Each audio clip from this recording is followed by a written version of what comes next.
ഇന്നത്തെ വിഷയം എഴുത്തുകാരുടെ ഗാന്ധി എന്നുള്ളതാണ്. ഇത് രണ്ടായിട്ട് തിരിക്കാം. ഒന്നാമത്തത് ഗാന്ധിയെ ഗാന്ധിജി ആക്കിയ എഴുത്തുകാർ, രണ്ടാമത്തത് എഴുത്തുകാരുടെ ഗാന്ധി. ഗാന്ധിക്ക് ശേഷമോ ഗാന്ധി ജീവിച്ചിരിക്കുമ്പോൾ തന്നെ എഴുത്തുകാർ അദ്ദേഹത്തെ എങ്ങനെ കണ്ടു എന്നുള്ളതാണ്. വാസ്തവത്തിൽ ഇതൊരു വലിയ പ്രസ്താവനയാണ്. വാസ്തവത്തിൽ ഗാന്ധിയുടെ വ്യക്തിത്വ രൂപീകരണം ഒരു പറ്റം എഴുത്തുകാരുടെ നിർമ്മിതിയാണെന്ന് പറയാം. ഇതൊരു ധൈര്യം, ഇത്ര ധൈര്യത്തോടെ എനിക്ക് പറയാൻ സാധിക്കുന്നത് ഈ കാര്യം പല ഭാഗങ്ങളിലായിട്ട് പല അവസരങ്ങളിലായിട്ട് ഗാന്ധിജി തന്നെ ഏറ്റുപറഞ്ഞിട്ടുള്ളതാണ്, സ്വീകരിച്ചിട്ടുള്ള ഒരു കാര്യമാണ്.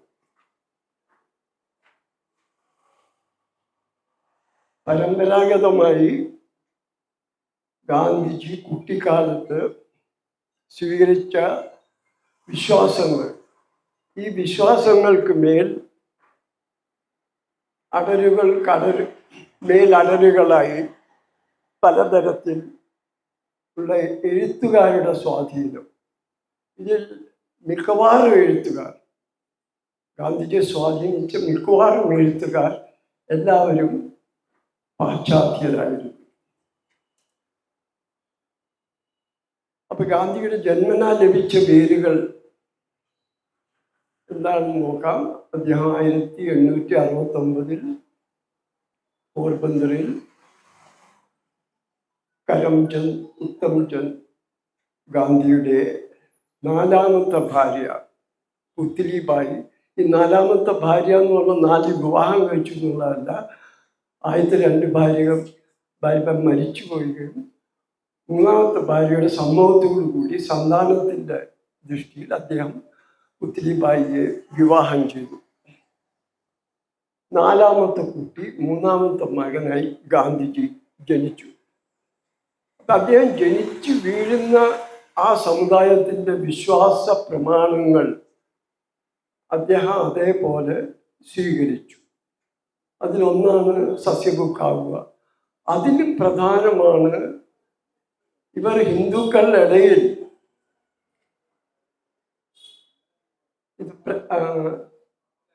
പ്രണാമി വൈഷ്ണവ എന്നൊരു അവാന്തര വിഭാഗത്തെ വിശ്വസിച്ചിരുന്ന ആളാണ്. ഈ അവാന്തര വിഭാഗത്തെക്കുറിച്ച് കൂടുതൽ സംസാരിക്കേണ്ടിയിരിക്കുന്നു. ഇത് സ്ഥാപിച്ചത് നേപ്പാളിൽ ഒരു മഹാമതി പ്രാൺനാഥ് എന്നൊരു സന്യാസിയായിരുന്നു. ഇതിൻ്റെ മൂലപ്രമാണം, ഈ വിശ്വാസത്തിൽ ഉറച്ചു ജീവിക്കുന്നവര് മൂലപ്രമാണം സർവമത സാഹോദര്യമാണ്. പിന്നീട് ഗാന്ധിജി നിലനിന്ന സഹിഷ്ണുതയുടെ അടിവേരുകൾ അമ്മയുടെ ഈ വിശ്വാസ പ്രമാണങ്ങളിൽ നിന്ന് കാണാം. ഇപ്പൊ ഗാന്ധിജി ആത്മകഥയിൽ അമ്മയുടെ വിശ്വാസത്തെക്കുറിച്ച് ഇങ്ങനെ പറയുന്നുണ്ട്: ഖുറാനിൽ നിന്നും ഗീതയിൽ നിന്നുമുള്ള എല്ലാ നന്മകളും സ്വീകരിച്ചിട്ടുള്ള ഒരു വിഭാഗമാണ് ഈ പ്രണാമി. ഇതിനോടൊപ്പം തന്നെ ഗുജറാത്തിൽ ശക്തമായ വേരുള്ള ജൈനമതത്തിൻ്റെയും വൈഷ്ണവമതത്തിൻ്റെയും സ്വാധീനം കുട്ടിക്കാലത്ത് ഗാന്ധിജിയിലുണ്ടായിരുന്നു. ഇപ്പം നമ്മൾ ഈ വൈഷ്ണവ വിഭാഗത്തിൻ്റെ ഏറ്റവും ഇഷ്ടദൈവം ശ്രീകൃഷ്ണനാണ്. അപ്പം മലയാളികൾ ശ്രീകൃഷ്ണനെ സങ്കല്പിക്കുന്ന ഒരു പക്ഷേ ഗുരുവായൂരിലെ ഉണ്ണികൃഷ്ണൻ ഒക്കെയായിരുന്നു. എന്നാൽ ഈ പ്രത്യേക വിഭാഗത്തിലും ഗുജറാത്തിൽ മിക്ക സ്ഥലത്തും ശ്രീകൃഷ്ണനെ ആരാധിക്കുന്നത് രൺഛോദ് കൃഷ്ണ എന്ന പേരിലാണ്. രൺഛോദ് എന്ന് പറഞ്ഞാൽ രണം വിട്ട. മഹാഭാരത യുദ്ധത്തിൽ ആയുധം കൈകൊണ്ട് തൊടില്ല എന്ന് നിരായുധനായി യുദ്ധത്തിൽ അർജുനന്റെ തേര് മാത്രമേ നയിക്കുകയുള്ളൂ എന്ന് ശപഥം ചെയ്ത കൃഷ്ണനായിരുന്നു ഗുജറാത്തികളുടെ ഇഷ്ടദൈവം. ഇതിൽ നിന്ന് തന്നെ ഒരു വളരെ ബാല്യകാലത്ത് തന്നെ അഹിംസയുടെയും സമാധാനത്തിൻ്റെയുമായ അടിവേരുകൾ, വിശ്വാസ പ്രമാണം ജന്മനാ സിദ്ധിച്ച കാര്യങ്ങളായിട്ട് ഗാന്ധിജിക്ക് ലഭിച്ചിരുന്നു. ഇതിന് ആശയശാസ്ത്രപരമായിട്ട് അടിത്തറകൾ വളരെ കുറവായിരുന്നു. കണ്ണുമടച്ച് വിശ്വസിക്കുക എന്നുള്ളത് മാത്രമുള്ളായിരുന്നു. ഈ കൂട്ടത്തിൽ തന്നെ ചേർക്കാവുന്നതാണ് ജൈനമതത്തിൻ്റെ സ്വാധീനം കൊണ്ട് തന്നെ ഗുജറാത്തിലെ ഹിന്ദുക്കളുടെ ഇടയിലുണ്ടായിരുന്ന സസ്യഭോജനം, വെജിറ്റേറിയനിസം. ഇത് ഗാന്ധിജി സ്വീകരിച്ചിരുന്നു. ആദ്യമായിട്ട് ഗാന്ധിജി ഒരുപക്ഷെ കണ്ടുമുട്ടുന്ന എഴുത്തുകാരൻ ഹെൻറി സോൾട്ട് എന്ന് പറഞ്ഞ ഒരു വ്യക്തിയാണ്. ഇദ്ദേഹം എഴുത്തുകാരനായിരുന്നു. പക്ഷെ അതിനെല്ലാം ഉപരിയായിട്ട് ലോകത്തിൽ ആദ്യമായിട്ട് ജന്തുക്കളോട് കരുണ കാണിക്കണം, ആനിമൽ റൈറ്റ്സിൻ്റെ പിതാവ് എന്നറിയുന്ന ഒരു മഹത് വ്യക്തിയായിരുന്നു ഹെൻറി സോൾട്ട്. അപ്പൊ ഹെൻറി സോൾട്ടിന് ഗാന്ധിജിക്ക് ലണ്ടനിൽ പോയപ്പോൾ ഭക്ഷണം അല്പം മാംസാഹാരത്തോട് ഒന്ന് അടുത്താലോ എന്നുള്ള വിചാരമുണ്ടായി. മാംസാഹാരം ഒന്നോ രണ്ടോ തവണ കഴിച്ചു. ശുദ്ധ പാവമാണെന്നും മാതാപിതാക്കളോട് ചെയ്യുന്ന തെറ്റാണെന്നും എല്ലാം അറിഞ്ഞുകൊണ്ട് തന്നെ ഇതെല്ലാം കഴിച്ച് അവസാനം സ്വയം മഥനം, ഗാന്ധിജിയുടെ ശൈലി തന്നെ അതായിരുന്നു. എല്ലാം ചിന്തിച്ച് സ്വയം ഉള്ളിലിട്ട് ഒരു മഥനം നടത്തിയതിനു ശേഷം അദ്ദേഹം വെജിറ്റേറിയനിസം തുടങ്ങാം, അതിലേക്ക് എന്നെന്നും പിടിച്ചു നിൽക്കാമെന്ന് കരുതിയപ്പോഴാണ് ലണ്ടനിലുണ്ടായിരുന്നു ഒന്നോ രണ്ടോ വെജിറ്റേറിയൻ റെസ്റ്റോറൻറ്റുകളിൽ ചെന്നപ്പോഴാണ് എ പ്ലീ ടു വെജിറ്റേറിയനിസം എന്ന പുസ്തകം, ഹെൻറി സോൾട്ടിൻ്റെ പുസ്തകം ഗാന്ധിജി കാണുന്നത്. ഇപ്പം വെജിറ്റേറിയനിസത്തിൻ്റെ ആശയപരമായ അടിത്തറ അഹിംസയാണെന്നും ജീവകാരുണ്യമാണെന്നും ഹെൻറി സോൾട്ടിൽ നിന്ന് ഗാന്ധിജി പിന്നീട് കണ്ടുപിടിച്ചപ്പോൾ പഠിച്ചു. അങ്ങനെ ജന്മനാ ലഭിച്ച ഒരു സ്വഭാവം പോലെ ലഭിച്ച സസ്യഭുക്കായതിന് ഒരു ആശയപരമായ അടിത്തറ, തൻ്റെ സ്വന്തം തീരുമാനമാണ്, ഒരു തെരഞ്ഞെടുപ്പാണ് ഈ വെജിറ്റേറിയനിസം എന്ന് ഗാന്ധിജി കണ്ടെത്തുന്നത് ഹെൻറി സോൾട്ടിലൂടെയാണ്. ഹെൻറി സോൾട്ട് ചെയ്ത മറ്റൊരു വലിയ കാര്യം, ഇത് ഗാന്ധിയുടെ ആശയങ്ങളുടെ അതിൻ്റെ അടുത്ത പടിയിലേക്ക് കൊണ്ടുപോകുന്ന കാര്യമാണ്. അദ്ദേഹം ഹെൻറി ഡേവിഡ് തോറോയുടെ പുസ്തകങ്ങളുമായി പുസ്തകങ്ങളുമായല്ല, അവരുടെ വിചാരങ്ങളുമായി ഗാന്ധിജിയെ പരിചയപ്പെടുത്തി. തോറോ 2 പുസ്തകമാണ് എഴുതിയിട്ടുള്ളത്. ഒന്ന് വാൾഡൻ എന്ന് പറഞ്ഞ ഒരു തടാകത്തിൻ്റെ തീരത്ത് തികച്ചും ലളിതമായിട്ടും സെൽഫ് സഫിഷ്യൻ്റായിട്ടും സ്വയം ആരെയും ആശ്രയിക്കാതെ ജീവിക്കുന്ന ഒരു സമൂഹത്തിൻ്റെ, ഇതാണ് വാൾഡൻ ലേക്ക്. പിന്നെ അടുത്തത് അദ്ദേഹത്തിൻ്റെ സിവിൽ ഡിസൊബീഡിയൻസ് എന്ന പ്രഖ്യാപനമാണ്, നാഗരിക നിസ്സഹകരണം. തോറോ എഴുതിയ ഈ വാചകം ഗാന്ധിജിയെ വളരെയധികം ആകർഷിച്ചു. ജനങ്ങൾക്ക് അനീതി ചെയ്യുന്ന സർക്കാരുകൾക്കെതിരായി നിസ്സഹകരിക്കാം. ഇത് ഗാന്ധിജിക്ക് ആശയപരമായി ഉള്ളിൽ, അന്ന് ചെറുപ്പക്കാരനായിരുന്നു കൂടി ഓർക്കണം, ഉള്ളിൽ മറ്റൊരു ബോധോദയത്തിന് വഴിവെച്ചു. പക്ഷെ 1906 സൗത്ത് ആഫ്രിക്കയിൽ പോകുമ്പോഴാണ് ഗാന്ധിജി ആദ്യമായിട്ട് വാൾഡൻ വായിക്കുന്നത്. അതിനുശേഷം അദ്ദേഹം ഈ നിസ്സഹകരണ പ്രസ്ഥാനത്തെക്കുറിച്ച് തോലോയിൻ്റെ ലേഖനങ്ങൾ വായിക്കുകയും അതിൽ ആകൃഷ്ടനാവുകയും ചെയ്തു. പിന്നീട് ഗാന്ധിജി ബെക്ക് മില്ലർ എന്ന് പറഞ്ഞിട്ട് വളരെ പ്രസിദ്ധനായിട്ടുള്ള അമേരിക്കൻ റിപ്പോർട്ടറിനോട് ഇങ്ങനെ പറഞ്ഞു: തോലോയിൻ്റെ ആശയങ്ങൾ എന്നെ അഗാധമായി സ്വാധീനിച്ചിട്ടുണ്ട്. അവയിൽ പലതും ഞാൻ ഇന്ത്യയുടെ സ്വാതന്ത്ര്യ സമരത്തിനായി സ്വീകരിച്ചു. എന്തിനേറെ ഈ സമരത്തിൻ്റെ പേര് പോലും, നിസ്സഹകരണ സമരം എന്നുള്ള പേര് പോലും ഞാൻ തോലോയിൽ നിന്ന് കടമെടുത്തതാണ്. ഈ ഇടയ്ക്കാണ് ഗാന്ധിജി സാഹിത്യത്തിലേക്ക് ഒരുപക്ഷെ പോയിട്ടുണ്ടാകും ടോൾസ്റ്റോയുടെ സാഹിത്യകൃതികളുമായിട്ട് അടുക്കുന്നത്. അപ്പൊ ഗാന്ധി ടോൾസ്റ്റോയി കണ്ടുമുട്ടൽ ഒരിക്കലും നടന്നിട്ടില്ല. പക്ഷെ ഗാന്ധിജി ടോൾസ്റ്റോയുടെ ഈ കൃതികൾ വായിക്കുകയും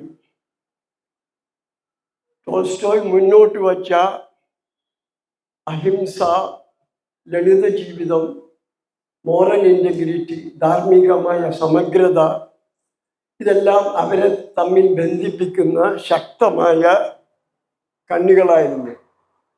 ടോൾസ്റ്റോയുടെ the kingdom of God is within U,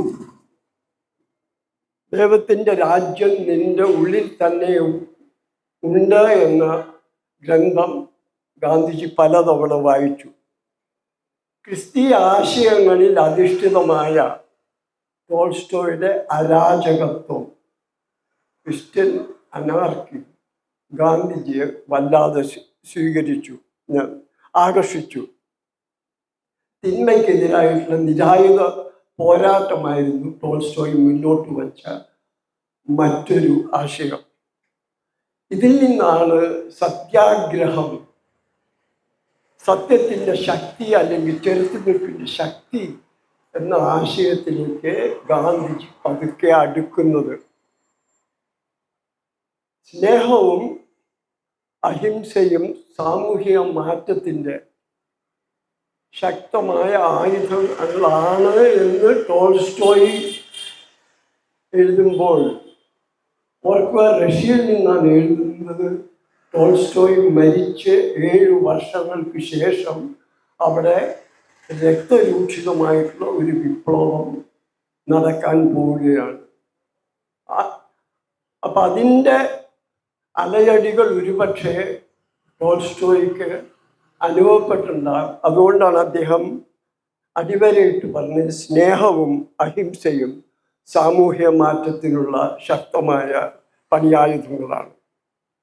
ഇതിനു പുറമെ വ്യവസായ വിപ്ലവത്തിനും ഭരണകൂടത്തിൻ്റെ ശ്വാസം മുട്ടിക്കുന്ന ഘടനയ്ക്കും മെറ്റീരിയലിസം, ലൗകിക സമ്പത്തിനോടുള്ള അഭിവാഞ്ചയ്ക്കും എതിരായ ടോൾസ്റ്റോയുടെ നിലപാട്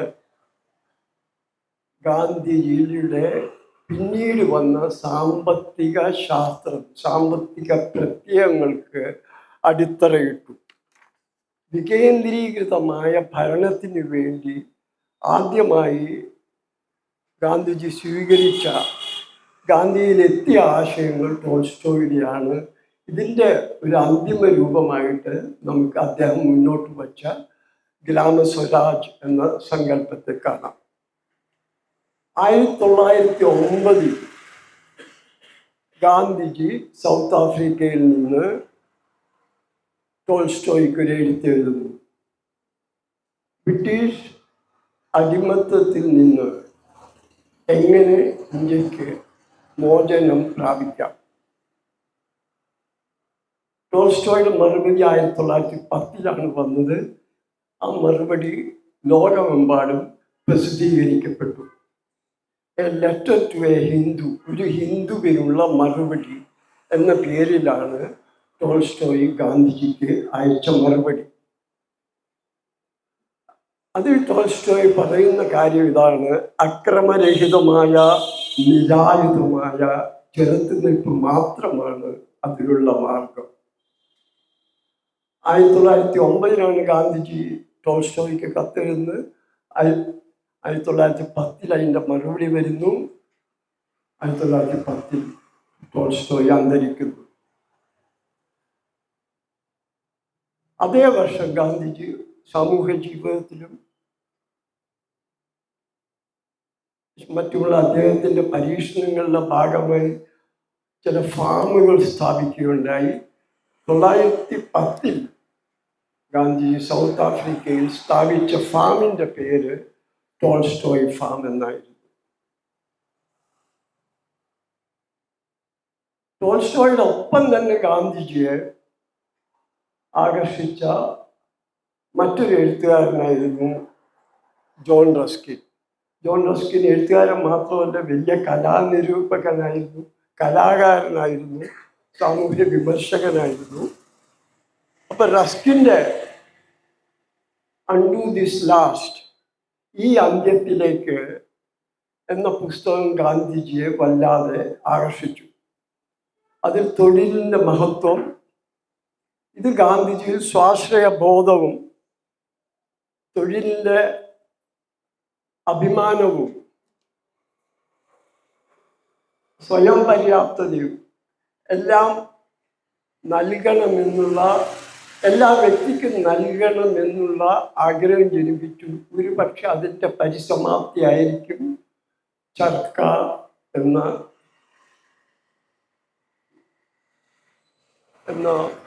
നൂൽപ്പ് യന്ത്രവും ഒരു പ്രതീകവും കൂടിയായ വസ്തുവിലേക്ക് ഗാന്ധിജിയെ എത്തിക്കുന്നത്. പിന്നെ ആദ്യമായിട്ടാണ് ഗാന്ധിജിയുടെ ചിന്താഗതിയിലേക്ക് സമൂഹ നീതി കടന്നു വരുന്നത്. സമൂഹത്തിലെ ഉന്നതന്മാരും താഴ്ന്നവരും തമ്മിലുള്ള അകൽച്ച വലിയൊരു പ്രശ്നമായി തന്നെയാണ് റസ്കിൻ അവതരിപ്പിച്ചതെന്ന്. അപ്പോൾ സ്വത്ത് കൂടുതൽ കൈവശം വയ്ക്കാൻ പാടില്ല, അത് എല്ലാവർക്കും ഉപലബ്ധമാക്കണം. പിന്നീട് ഗാന്ധിയുടെ സാമ്പത്തിക ശാസ്ത്രത്തിൻ്റെ മറ്റൊരു ആണിക്കല്ലായിരുന്ന ട്രസ്റ്റിഷിപ്പ് എന്ന ആശയവും ഒരുപക്ഷെ റസ്കിനിൽ നിന്നായിരിക്കും ലഭിച്ചിരിക്കുക. 1908 ഗാന്ധിജി അൺഡു ദി ലാസ്റ്റ് ഗുജറാത്തിയിലേക്ക് തർജ്ജമ ചെയ്തു. ഈ തർജ്ജമയ്ക്ക് അദ്ദേഹം നൽകിയ പേര് സർവോദയ എന്ന് പറയും, എല്ലാവരുടെയും ക്ഷേമം. ഈ സർവോദയയിൽ ഇത് റസ്കിൻ ചൂണ്ടിക്കാണിച്ചിട്ടുള്ള തത്വങ്ങളുടെ അടിസ്ഥാനത്തിലാണ് 1908 ഗാന്ധിജി ആദ്യത്തെ ഫാം സ്ഥാപിക്കുന്നത്. അതിൻ്റെ പേര് ഫിനിക്സ് ഫാം എന്നായിരുന്നു. ഇത് പിന്നെ 1910 സ്ഥാപിക്കുന്ന ഫാമാണ് ടോൾസ്റ്റോയ് ഫാം. ധാർമ്മികതയിൽ ഊന്നിയുള്ള സാമ്പത്തിക ശാസ്ത്രം, വ്യവസായവൽക്കരണത്തിനെതിരായിട്ടുള്ള വിമർശനം, എല്ലാവർക്കുമുള്ള ക്ഷേമം, അതിൻ്റെ സർവോദയം, ഗാന്ധിജിയുടെ സാമ്പത്തിക ശാസ്ത്രത്തിൻ്റെ അടിവേരുകൾ ടോൾസ്റ്റോയിലും റസ്കിനിലും കാണാം. ഇതോടൊപ്പം തന്നെ ഗാന്ധിജിയുടെ ഇന്ത്യൻ ആത്മീയ പാരമ്പര്യം, ഇതും ഒരുപക്ഷെ ലഭിച്ചത് പടിഞ്ഞാറിൽ നിന്നായിരിക്കും. എല്ലാ ഹിന്ദുക്കളെ പോലെ ഗാന്ധിജിയും തൻ്റെ കുട്ടിക്കാലത്ത് ഭഗവത്ഗീത ഒരു പുണ്യഗ്രന്ഥമായിട്ട് തന്നെയാണ് കണ്ടിരുന്നത്. എന്നാൽ 1888 തൊട്ട് 1891 വരെ ഇംഗ്ലണ്ടിൽ താമസിക്കുമ്പോഴാണ് ഭഗവത്ഗീതയുടെ ഇംഗ്ലീഷ് ട്രാൻസ്ലേഷൻ പ്രശസ്ത ഇംഗ്ലീഷ് കവിയായ എഡ്വിൻ ആർണോൾഡ് എഴുതിയ സോങ് സെലസ്റ്റിയൽ, സ്വർഗീയ ഗീതം എന്ന് വേണമെങ്കിൽ തർജ്ജമ ചെയ്യാം, വായിക്കുന്നത്. ഇന്ത്യയുടെ ആത്മീയ പാരമ്പര്യത്തിലേക്ക് തുറന്നിട്ട വാതിലായിട്ടാണ് അദ്ദേഹം സോങ് സെലസ്റ്റിയലിനെ കണ്ടത്. പ്രത്യേകിച്ച് ഈ കൊളോണിയൽ ആഖ്യാനങ്ങൾ ഇംഗ്ലണ്ടിലും യൂറോപ്പിലും മറ്റും ഇത് പ്രൊജക്റ്റ് ചെയ്തിരുന്ന ഇന്ത്യ ഒരു വളരെ പിന്നാക്കവും തത്വശാസ്ത്രപരമായി പാപ്പരുമായ ഒരു രാജ്യമായിരുന്നു എന്നുള്ള ഇതുകൂടി കണക്കെടുക്കുമ്പോൾ ഒരുപക്ഷെ ഈ എഡ്വിൻ ആർണോൾഡ് മുന്നോട്ട് വച്ച സോങ് സെലസ്റ്റിയൽ ഗാന്ധിജിക്ക് വളരെ ആശ്വാസമായിട്ട് തന്നെ തോന്നിയിരിക്കും. പിന്നീട് ഗാന്ധിജി ഗുജറാത്തിയിലേക്ക് തർജ്ജമ ചെയ്തു. ഈ ഗുജറാത്തി തർജ്ജമയെ ഗാന്ധിജി പിന്നീട് വിവരിച്ചിട്ടുള്ളത് എൻ്റെ സ്പിരിച്വൽ ഡിക്ഷണറി എന്നാണ്, എൻ്റെ ആത്മീയ നിഘണ്ടു എന്നാണ്. ഭഗവത്ഗീതയിൽ നിന്ന് അദ്ദേഹം സ്വീകരിച്ച ആശയങ്ങൾ ഇവയാണ്: നിഷ്കാമനായി കർമ്മം ചെയ്യുക, ധർമ്മം അനുഷ്ഠിക്കുക. ഇത് രണ്ടുമാണ് ഭഗവത്ഗീതയുടെ സ്തംഭങ്ങളായി ഗാന്ധിജി കാണുകയും ഇതിനൊരുമിച്ച് അദ്ദേഹം കർമ്മയോഗം എന്ന് പേരിടുകയും സ്വയം, അദ്ദേഹം ഒരിക്കലും സ്വയം വിളിച്ചിട്ടില്ല, പക്ഷെ സ്വയം അദ്ദേഹത്തിൻ്റെ സെൽഫ് ഇമേജ് ഒരു പക്ഷേ ഒരു കർമ്മയോഗിയുടേതായിരിക്കാം. എഡ്വിൻ ആർണോൾഡിൻ്റെ മറ്റൊരു കൃതിയായ ദി ലൈറ്റ് ഓഫ് ഏഷ്യ, ഇത് ബുദ്ധൻ്റെ ജീവിതം വളരെ കാവ്യാത്മകമായ രൂപത്തിൽ അവതരിപ്പിക്കുകയാണ്. ഇതിൽ നിന്നാണ് വീണ്ടും അഹിംസയിലേക്കും ജനങ്ങളുമായിട്ട് ബന്ധപ്പെട്ട് തികച്ചും അഹിംസാപരമായിട്ട് ആശയങ്ങൾ എങ്ങനെ ബുദ്ധൻ പ്രചരിപ്പിച്ചോ ഒരു സീരീസ് ഓഫ് സ്പീച്ചസ് കൂടിയാണ് ബുദ്ധമതം വളർന്നത്. ഈ പ്രഭാഷണങ്ങൾ കൂടി ജനമനസ്സിലെത്താമെന്നുള്ള ആശയം ഒരുപക്ഷെ ഗാന്ധിജിക്ക് അവിടെ നിന്നായിരിക്കും ലഭിക്കുക. ഭാരതീയ പാരമ്പര്യമായിട്ട് ഗാന്ധിജിയെ ഒരുപക്ഷെ, ഭാരതീയ ആത്മീയ പാരമ്പര്യമായിട്ട് ഗാന്ധിജിയെ ഒരുപക്ഷെ ഘടിപ്പിച്ചത് എഡ്വിൻ ആർണോൾഡായിരിക്കും.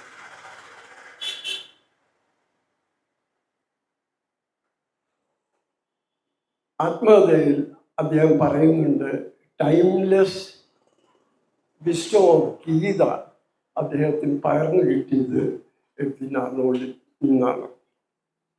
ഇത് സാഹിത്യത്തിൻ്റെയും അതിനുപരിയായിട്ട് തർജ്ജമയുടെയും, ഭഗവത്ഗീത സംസ്കൃതത്തിലാണ്, അത് ഇംഗ്ലീഷിലേക്ക് തർജ്ജമ ചെയ്തിട്ട് അതുകൂടിയാണ് ഗാന്ധിജി അതിൻ്റെ സാരം കണ്ടെത്തുന്നത്. പണ്ടൊരു പുണ്യഗ്രന്ഥമായിട്ട് കണ്ടിരുന്ന ഗ്രന്ഥത്തിൻ്റെ സാരം, അതിൻ്റെ അന്തസത്ത കണ്ടെത്തുന്ന ഒരു തർജ്ജമയുടെയും ശക്തിയാണ് സാമൂഹിക സാംസ്കാരിക മാറ്റങ്ങൾക്ക് അവ വഴിവെക്കുമെന്നുള്ളത്. ഇതുവരെ പറഞ്ഞതിൽ ഇന്ത്യക്കാർ ഇല്ല എന്നുള്ളതാണ്. ഇന്ത്യയിൽ നിന്നുള്ള ഒരു എഴുത്തുകാരുമില്ല. എന്നാൽ ഗാന്ധിജി തൻ്റെ ജീവിതത്തെ സ്വാധീനിച്ചിട്ടുള്ള 3 വ്യക്തികളുടെ പേര് പറയുമ്പോൾ മൂന്നാമത്തെ പേര് ഇന്ത്യക്കാരൻ്റെയാണ്. ആദ്യത്തേത് ജോൺ റസ്കിനാണ്, രണ്ടാമത്തേത് ടോൾസ്റ്റോയാണ്, മൂന്നാമത്തെ ആൾ ഒരു ജൈന കവിയും തത്വചിന്തകനുമായ ശ്രീമദ് രാജ്ചന്ദ്ര ആയിരുന്നു. രാജ്ചന്ദ്രയെ ഗുജറാത്തികൾ റായ്ചന്ദ് ഭായ് എന്നാണ് വിളിക്കുക. ഈ റായ്ചന്ദ് ഭായ് വളരെ അത്ഭുതകരമായ ഒരു വ്യക്തിയാണ്. ആത്മകഥയിൽ പല ഭാഗത്തും ഇദ്ദേഹത്തെക്കുറിച്ച് ഉള്ള ഗാന്ധിയുടെ ആത്മീയ ഗുരുവായിരുന്നു, ഒരു തരത്തിലുള്ള മെൻറ്ററായിരുന്നു. പലതരത്തിലും പരാമർശമുണ്ട്. ഇദ്ദേഹം ജീവിച്ച് 33 വർഷമാണ്. ഞാൻ പറഞ്ഞ 1867 തൊട്ട് 1901 വരെ. ഇദ്ദേഹത്തിൻ്റെ ഏറ്റവും വലിയ കഴിവ് ആത്മീയ ജീവിതത്തെയും ജീവിതവുമായിട്ട് ഘടിപ്പിക്കാനുള്ള പ്രായോഗിക പരിജ്ഞാനമാണ്. ഇന്നത്തെ ഭാഷയിൽ പറഞ്ഞ ഇദ്ദേഹം ഒരു നല്ല ലൈഫ് കോച്ചായിരുന്നു. അപ്പം ആദ്യമായിട്ട് ഗാന്ധിജി ഇംഗ്ലണ്ടിൽ നിന്ന് തിരിച്ചു വരും. ഇംഗ്ലണ്ടിൽ നിന്ന് ഗാന്ധിജി തിരിച്ചെത്തുന്നത് വളരെയധികം വിഹ്വലതകളോടും സംശയങ്ങളോടും ഇനി എന്താണ് ജീവിതത്തിൽ ചെയ്യേണ്ടത്, തൻ്റെ ജീവിതം ഇതുവരെ സാർത്ഥകമായിരുന്നു, എന്താണ് ജീവിതത്തിൻ്റെ ലക്ഷ്യം, എന്താണ് വിശ്വാസം, ഏത് വിശ്വാസ പ്രമാണമാണ് താൻ സ്വീകരിക്കേണ്ടത് തുടങ്ങിയ പല സംശയങ്ങളായി ആ ചെറുപ്പക്കാരൻ്റെ മനസ്സ് കലുഷമായിരുന്നു. അപ്പോഴാണ് ആദ്യമായിട്ട് ഗാന്ധിജി റായ്ചന്ദ്ജിയെ കാണുന്നത്. അപ്പം അഗാധ പണ്ഡിതനായിരുന്ന റായ്ചന്ദ് ഗാന്ധിയുടെ ചോദ്യങ്ങൾക്ക് ശാന്തമായിട്ട് മറുപടി നൽകി. ഗാന്ധിജി അദ്ദേഹത്തെ ആത്മീയ ഗുരുവായിട്ട് സ്വീകരിച്ചു. അദ്ദേഹത്തിൻ്റെ ദർശനങ്ങൾ ഇവിടെയും വരുന്നുണ്ട്. സർവമത സഹോദരൻ റായ്ചന്ദ്ജിയും എല്ലാ മതങ്ങളും ഒരേ ലക്ഷ്യത്തിലുള്ളതാണ് എന്ന് വിശ്വസിച്ചിരുന്ന ഒരു വ്യക്തിയാണ്. ഗാന്ധിജിയിൽ ഒരുപക്ഷെ നമ്മൾ ഇന്ന് കാണുന്ന ഏറ്റവും വലിയ ആശയപരമായ സ്ഥൈര്യം സർവമത സാഹോദര്യത്തിന് വേണ്ടിയുള്ള നിലനിൽക്കലും അതിനുവേണ്ടി രക്തസാക്ഷിത്വം വഹിച്ചതുമാണ്. ഒരുപക്ഷെ അത് വീണ്ടും ഈ പ്രണാമി വൈഷ്ണവ വിഭാഗത്തിലുള്ള കുട്ടിക്കാലത്തിന് ശേഷം വീണ്ടും അദ്ദേഹത്തിൽ അടിയുറപ്പിച്ചത് റായ്ചന്ദ്ജി ആയിരിക്കും. ഗാന്ധിജിയെ അപ്പോൾ ധർമ്മസങ്കടങ്ങളുടെ കാലത്ത് സൗത്ത് ആഫ്രിക്കയിൽ വെച്ച് ഗാന്ധിജിക്ക് വല്ലാത്ത ധർമ്മസങ്കടങ്ങൾ നേരിടുകയും ചെയ്തു. അപ്പോഴെല്ലാം അദ്ദേഹം റായ്ചന്ദ്ജിക്ക് അയക്കുമായിരുന്നു. റായ്ചന്ദ്ജിയുടെ ഉപദേശങ്ങൾ ലഭിക്കുമ്പോൾ ഗാന്ധിജി ശാന്തമായിരുന്നു. അപ്പോൾ ഗാന്ധിജി റായ്ചന്ദ്ജിയെ പറ്റി ആത്മാവിൽ പറയുന്ന ഒരു കാര്യം ഇതാണ്, ഏറ്റവും പ്രധാനപ്പെട്ട കാര്യം: ധർമ്മസങ്കടങ്ങളുടെ സമയത്തെ അഭയസ്ഥാനം. രണ്ടാമത്തെ പ്രധാനപ്പെട്ട ഇന്ത്യൻ സ്വാധീനം ഗാന്ധിജി ടാഗോറിൻ്റെ. ഒരു ഗുജറാത്തി ബാരിസ്റ്റർ എങ്ങനെ ഒരു ബംഗാളി കവിയുമായിട്ട് കണ്ടുമുട്ടുന്നു എന്നുള്ളതാണ്. ഇത് കണ്ടുമുട്ടാനുള്ള കാരണം ഇവരെ രണ്ടുപേരുടെയും ഇത് പൊതു സുഹൃത്തായിരുന്ന C.F. ആൻഡ്രൂസ് വഴിക്കാണ്. C.F. ആൻഡ്രൂസ് ഇവരെ പരിചയപ്പെടുത്തി. മാർച്ച് 6, 1915 ഗാന്ധിജി ആദ്യമായിട്ട് ശാന്തിനികേതനിൽ പോകുന്നു. ഈ യാത്രയിൽ നിന്ന് തുടങ്ങുന്നതാണ് ഗാന്ധിജിയും ടാഗോറുമായിട്ടുള്ള അഭിപ്രായ വ്യത്യാസങ്ങളുടെ തുടക്കം. ഇവർ തമ്മിൽ പരസ്പരം പല കാര്യത്തിലും തർക്കിച്ചിരുന്നു. അപ്പോൾ ഗാന്ധിജി ശാന്തിനികേതനിൽ പോയപ്പോൾ അത് ഗാന്ധിജിയെ ഒട്ടും ഇംപ്രസ് ചെയ്തില്ല. ഒന്നാമത്തെ കാര്യം, അവിടുത്തെ വിദ്യാർത്ഥികൾ എല്ലാം വിദ്യ അഭ്യസിക്കുന്നു. ഒരു വലിയ പറ്റം വേലക്കാർ, തൂപ്പുകാർ, പാത്രം കഴുകുന്നവർ ഇവരെല്ലാം ഇവരെ സഹായിച്ചുകൊണ്ട് അവിടെ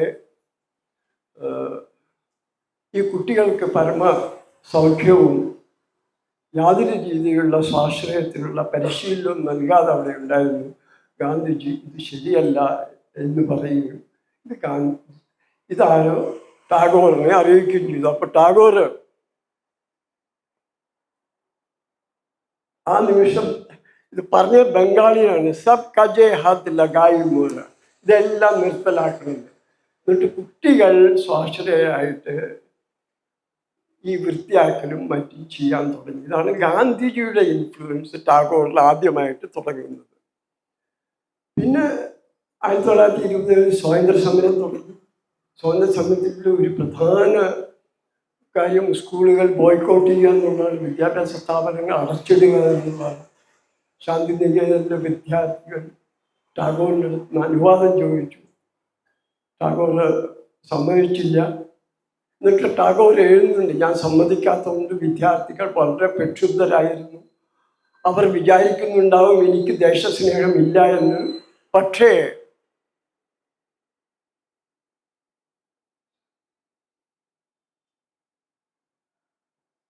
anarchy of emptiness never tempts us. ശൂന്യതയുടെ അരാജകത്വം എന്നെ ആകർഷിക്കുന്നില്ല. ഗാന്ധിജിയുടെ സ്കൂൾ ബോയ്ക്കോട്ടിന് എതിരായിട്ട് ഇത് ടാഗോർ ഗാന്ധിജിയോട് തുറന്നെടുത്ത് പറയുകയും ചെയ്തു. ഇങ്ങനെ പരസ്പരം തർക്കിച്ചുകൊണ്ടാണെങ്കിൽ അഗാധമായ ബന്ധമായിരുന്നു ഇവർ തമ്മിൽ. മെയ് 20, 1932 ഗാന്ധിജി യർവാഡ ജയിലിൽ തൻ്റെ സുപ്രസിദ്ധമായിട്ടുള്ള ജീവിതം തന്നെ നഷ്ടപ്പെടാവുന്ന നിരാഹാര സത്യാഗ്രഹം തുടങ്ങുന്നത്. അതിന് കാരണം ബ്രിട്ടീഷുകാർ പിന്നോക്ക ഹിന്ദുക്കൾക്ക് വേറൊരു നിയോജക മണ്ഡലം സൃഷ്ടിക്കും എന്നുള്ളത് ഗാന്ധിജിക്ക് ഒരുപക്ഷെ മറ്റൊരു വിഭജനത്തിൻ്റെ തന്ത്രമായിട്ട് ഗാന്ധിജി കാണുകയും അതിനെതിരായിട്ട് നിരാഹാരം കടക്കുകയും ചെയ്തു. അത് നിരാഹാരം കടന്നപ്പോൾ ടാഗോറിന് നീണ്ട ടെലിഗ്രാം അയച്ചു. ഈ ടെലിഗ്രാമിൽ ടാഗോർ ഗാന്ധിജിയെ പൂർണ്ണമായി പിന്താങ്ങി. ഈ ടെലിഗ്രാം അയക്കുന്നതിന് മുമ്പ് സത്യാഗ്രഹത്തിന് ഇരിക്കാനുള്ള അനുവാദം ചോദിച്ചുകൊണ്ട് ഗാന്ധിജി ജയിലർക്ക് തൻ്റെ ടെലിഗ്രാം, ടാഗോറിന് അയക്കാനുള്ള ടെലിഗ്രാം കൊടുക്കുകയായിരുന്നു. അപ്പോഴാണ് ഈ മറുപടി കിട്ടുന്നത്. അപ്പം PS ആയിട്ട് ഗാന്ധിജി എഴുതുന്നുണ്ട്, എനിക്ക് സമാധാനമായി, അങ്ങ് എന്നോട് സത്യമായിട്ട് എൻ്റെ മുഖത്ത് നോക്കി സത്യം പറയുന്ന, തുറന്നടിച്ചു പോലെ സത്യം പറയുന്ന അങ്ങ് മാത്രമേ ഉള്ളൂ. അങ്ങയുടെ ആശിസ്സുകൾ ഈ സമരത്തിൽ ഉണ്ട് എന്നുള്ളത് എനിക്ക് വലിയ ആശ്വാസമായിരുന്നു. ഗാന്ധിജിയുടെ ആരോഗ്യം ദിനം പ്രതിദിനം മോശമായി തുടങ്ങി. ടാഗോറിന് കൽക്കട്ടയിൽ സ്വസ്ഥനായിട്ടിരിക്കാൻ സാധിച്ചില്ല. അദ്ദേഹം മെയ് 20, 1992 പൂനെയിലെത്തി ഗാന്ധിജിയെ കാണാനെത്തി. പക്ഷെ ആ ദിവസം തന്നെയാണ് ബ്രിട്ടീഷുകാർ ഗാന്ധിജിയുടെ ആവശ്യങ്ങൾ അംഗീകരിക്കുകയും ഗാന്ധിജി സത്യാഗ്രഹം അവസാനിപ്പിക്കുകയും ചെയ്തു. പിന്നീട് ഇവർ കാണുന്ന 1936 36 ടാഗോർ വളരെയധികം വൃദ്ധനായി കഴിഞ്ഞിരുന്നു. ശാന്തി നികേതനത്തിൻ്റെ നടത്തിപ്പിനായി പൈസ പിരിക്കാൻ വേണ്ടി ടാഗോർ ഒരു ഡാൻസ് ട്രൂപ്പുമായിട്ട് ഇന്ത്യയിലെ പല നഗരങ്ങളിലേക്കും പോവുകയായിരുന്നു. ആ കൂട്ടത്തിൽ ഡൽഹിയിലെത്തി. ഡൽഹിയിൽ വെച്ച് ഗാന്ധിജിയെ കണ്ടു. ഗാന്ധിജിക്ക് ഇത് ഓർക്കാൻ പോലും പറ്റാത്ത കാര്യമായിരുന്നു. ഇത്രയും വയോധികനായ ഒരു മനുഷ്യൻ, ഒരു മഹാകവി, ഇത്രയും ധനം സ്വരൂപിക്കാൻ വേണ്ടി ഇത്രയും പാടുപെടുന്നത് ഗാന്ധിജിക്ക് സഹിക്കാത്ത കാര്യമായിരുന്നു. ഗാന്ധിജി ടാഗോറിനെ തിരിച്ചയച്ചു. എത്ര തുക ആവശ്യമുണ്ടായിരുന്നു അത് ഗാന്ധിജി എത്തിക്കുകയും ചെയ്തു. അവസാനമായിട്ട് 1941 ടാഗോർ മരിക്കുന്നത്. 1940 ടാഗോറിനെ കാണാൻ ഗാന്ധിജി കസ്തൂർബായുടെ കൂടെ ശാന്തിനികേതനിൽ പോയപ്പോൾ ടാഗോറിൻ്റെ ആവശ്യം, തൻ്റെ കാലശേഷം വിശ്വഭാരതി ഗാന്ധിജി ഏറ്റെടുക്കണമെന്നായിരുന്നു. ടാഗോർ അടുത്ത വർഷം മരിച്ചു. അപ്പോൾ 1951 സ്വതന്ത്ര ഇന്ത്യയുടെ ആദ്യത്തെ തീരുമാനങ്ങളിലൊന്ന് വിശ്വഭാരതി സർക്കാർ എന്നായിരുന്നു. അതിൻ്റെ ചാൻസലർ അന്ന് ജവഹർലാൽ നെഹ്റു ആയിരുന്നു. പിന്നീട് വന്ന പ്രധാനമന്ത്രിമാർ അതിൻ്റെ ചാൻസലറായി തുടങ്ങി. ഇതാണ് ഗാന്ധിജി എങ്ങനെ എഴുത്തുകാരെ ആയിട്ടുള്ള ഗാന്ധിജിയുടെ കണ്ടുമുട്ടലും ഗാന്ധിജിയുമായിട്ടുള്ള ബന്ധവും ഇവിടെയാണ്. ഗാന്ധിജി ജീവിച്ചിരിക്കുമ്പോൾ ഗാന്ധിജി കുറിച്ച് 2 പേര്. ഒന്ന് ടാഗോർ തന്നെയാണ്. ടാഗോറിൻ്റെ ഒരു 10-12 നീണ്ട ഉപന്യാസങ്ങളുണ്ട്. ഈ മഹാത്മാ എന്നുള്ള പേര് ടാഗോർ നൽകുന്ന ഗാന്ധിയാണ്. ഗുരുദേവ് എന്ന പേര് ടാഗോറിന് നൽകുന്നത് ഗാന്ധിജിയാണ് തിരിച്ചത്. മഹാത്മാ എന്നുള്ള പേര് ഗാന്ധിജിക്ക് നൽകുന്ന ടാഗോറാണ്. ഗുരുദേവ് എന്നുള്ള പേര് ടാഗോറിന് നൽകുന്ന മഹാത്മാഗാന്ധിയാണ്. ടാഗോറിൻ്റെ ഒരു പുസ്തകമുണ്ട്. അതിനുശേഷം 1915 1915 നോബൽ പ്രൈസ് ലഭിച്ച പ്രസിദ്ധ ഇത് ഫ്രഞ്ച് എഴുത്തുകാരനായ റൊമേൻ റൊളാൻഡ് ഗാന്ധിജിയുടെ ആത്മകഥയിൽ 1924 എന്ന് പറഞ്ഞാൽ ഗാന്ധിജി ഇന്ത്യയിലെത്തി പ്രസിദ്ധനായിട്ടില്ല. എന്നാൽ ഗാന്ധിജി സൗത്ത് ആഫ്രിക്കയിൽ നടത്തിയ പ്രവർത്തനങ്ങളിൽ അത്രയധികം ആകൃഷ്ടനായിട്ട് ഈ റൊളാൻഡ് ഗാന്ധിജിയുടെ ജീവചരിത്രം എഴുതി. പിന്നീട് ഈ ജീവചരിത്രത്തിന് മറ്റേ റൊമേൻ റൊളാൻഡ് നൽകിയ ശീർഷകം വളരെ ഇൻട്രസ്റ്റിംഗ് ആണ്. Mahatma Gandhi, the man who became one with the universal being. പ്രപഞ്ചജീവിയുമായി താതാത്മ്യം പ്രാപിച്ച ആൾ. റൊമേൻ റൊളാൻഡ് ഇന്ത്യൻ സ്വാതന്ത്ര്യ സമരത്തിന് പിന്തുണ പ്രഖ്യാപിച്ചു. ഇത് പാശ്ചാത്യ ബുദ്ധിജീവികളുടെ ഇടയിൽ വലിയ സ്വാധീനമുണ്ടാക്കിയ കാര്യമാണ്. ഇന്ത്യൻ സ്വാതന്ത്ര്യ സമരത്തിന് കിട്ടിയ വലിയൊരു പിന്തുണലുകൾ ഒന്നായിരുന്നു. മാത്രമല്ല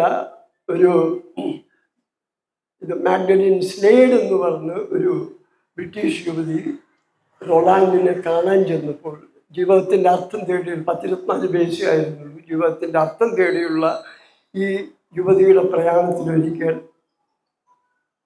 റൊളാൻഡിനെ കണ്ടപ്പോൾ അദ്ദേഹം ഇവരെ ഗാന്ധിയെ ചെന്ന് കാണാൻ പറഞ്ഞു.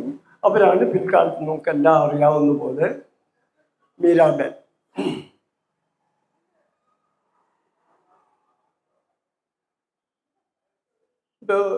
ഗാന്ധിജി റൊളാൻഡിന് എഴുതിയ ഒരു എഴുത്തിൽ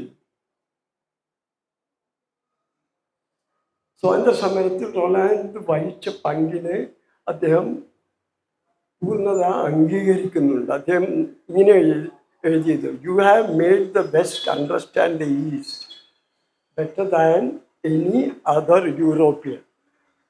മറ്റേതൊരു യൂറോപ്പിനേക്കാളും പൗരസ്ത്യ രാജ്യങ്ങളെ പാശ്ചാത്യ രാജ്യങ്ങൾക്ക് മനസ്സിലാക്കി കൊടുത്ത വ്യക്തിയാണ് താങ്കൾ. അപ്പൊ ജീവിച്ചിരിക്കുന്ന കാലത്ത് 2 നോബൽ പ്രൈസ് ജേതാക്കൾ, ഒന്ന് ടാഗോർ, മറ്റൊന്ന് റൊമേൻ റൊളാൻഡ്, പരിപൂർണമായി പിന്തുണച്ച ഒരു വ്യക്തിത്വമായിരുന്നു ഗാന്ധിജി. ഗാന്ധിജി മരിച്ചതിന് ശേഷം അദ്ദേഹത്തെക്കുറിച്ച് വളരെയധികം പുസ്തകങ്ങൾ വന്നിട്ടുണ്ട്. അതിനെപ്പറ്റി പൂർണ്ണമായിട്ട് പരാമർശിക്കാൻ ഇവിടെ സമയമുണ്ടായില്ല. 1-2 നോവൽ പറയാം. അതിൽ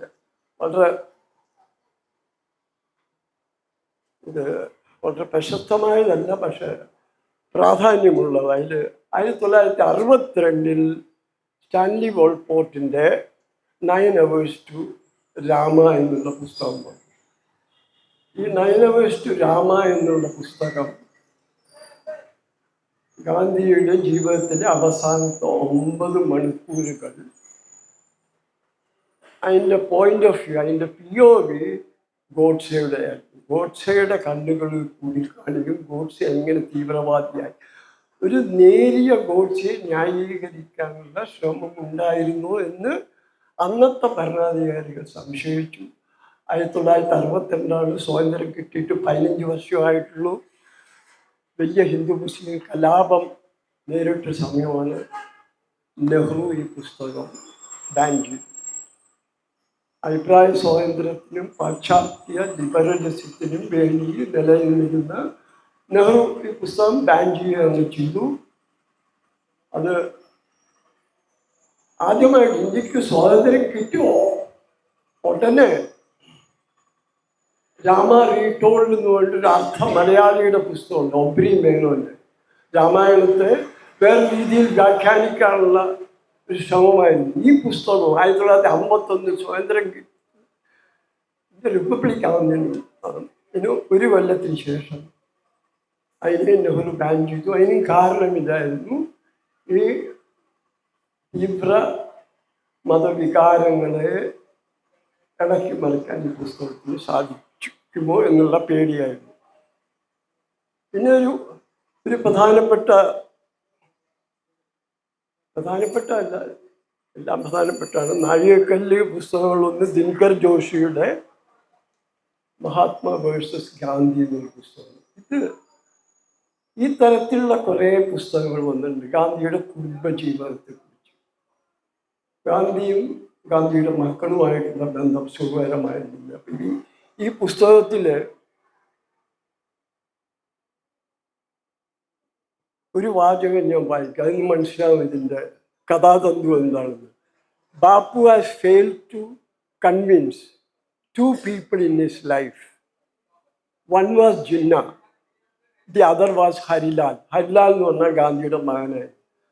ഈ മകൻ്റെ പോയിന്റ് ഓഫ് വ്യൂവിൽ നിന്ന് ഗാന്ധിയെ വിമർശനാത്മകമായി കാണുന്ന രീതിയിലുള്ള ഒരു പുസ്തകമായിരുന്നു ഇത്. ഇതിനുശേഷം ഗാന്ധി മൈ ഫാദർ എന്ന പേരിൽ സിനിമയായിട്ട് വന്നു.